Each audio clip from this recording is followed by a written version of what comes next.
Bismillahirrahmanirrahim. Assalamualaikum warahmatullahi wabarakatuh。各位大家好，我係黃老師，非常高興嘅再一次嘅喺呢度同大家見面。Alhamdulillah，大家好嘛？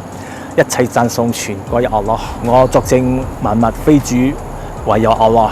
我也作證穆罕默德係 Allah 的使者。咁喺今日，黃老師亦都唔例外，繼續同大家分享有關於 Islam 嘅知識。喺今日，黃老師想同大家分享關於憂愁代表罪惡。意思講一個人啊，若果佢嘅心裏邊有感覺到憂愁啊、擔憂啊，證明呢個人有罪惡。check醫生 check 唔到嘅。醫生，我好憂愁啊，睇下我積到有罪冇 ？check 唔到嘅。所以講啊，聖人穆罕默德所審啊，佢俾咗一種好直接嘅一種俾我哋明白嘅啫嘛。若果我哋本身有感覺到憂愁啊，證明我哋心裏邊有罪惡。我哋每一個人啊，有好多時候唔小心犯罪，我哋每一個人啊有罪惡嘅啫嘛。每一日又犯上一啲我哋自己本身都唔清楚、冇察覺嘅罪惡啊。所以我點解我哋嘅聖人啊，一日求阿拉斯旺當咧嘅寬恕70次，甚至乎聖訓講100次啊。聖人本身啊冇犯罪啊，佢都向阿拉求恕啊。何況我係普通人？意思講我哋每一個人啊，每一日一定要向阿拉求恕嘅，就係因為我哋本身唔知道自己犯咗罪啊。你明白？就係驚喺後世嘅時候啊，當一睇到我哋生前所做嘅嘢，我哋自己本身都驚喜啊！我呢啲嘢都算罪惡啊，就係咁嘅事啦。所以喺今日我先想同大家分享一段聖訓。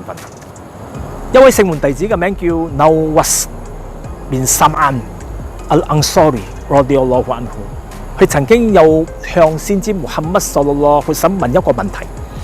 佢講阿拉的使者啊，邊種係好事，邊種係罪惡啊？聖人講啊，好事就係一個人去擁有一個好嘅品級，罪惡就係一個人啊，佢心裏邊有呢種憂愁啊，佢失下啲，而佢唔想俾人家知道嘅。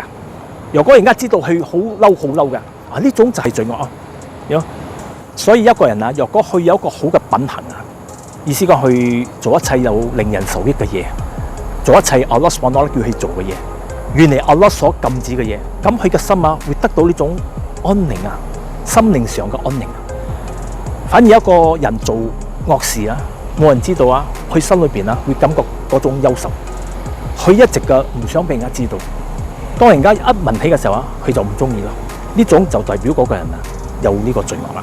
所以講我哋每一個人啊，一定要依照聖人穆罕默德sallallahu alaihi wasallam作為我哋嘅依歸，作為我哋嘅模範，履行一切嘅公修，誦讀古蘭經，明白佢嘅意思，將佢嘅意思落實喺我哋嘅生活中，Inshallah，我哋將會成為一位阿拉斯旺多拉最喜愛嘅人啦。希望今日少少嘅分享能夠令大家受益，多謝大家。Assalamualaikum warahmatullahi wabarakatuh。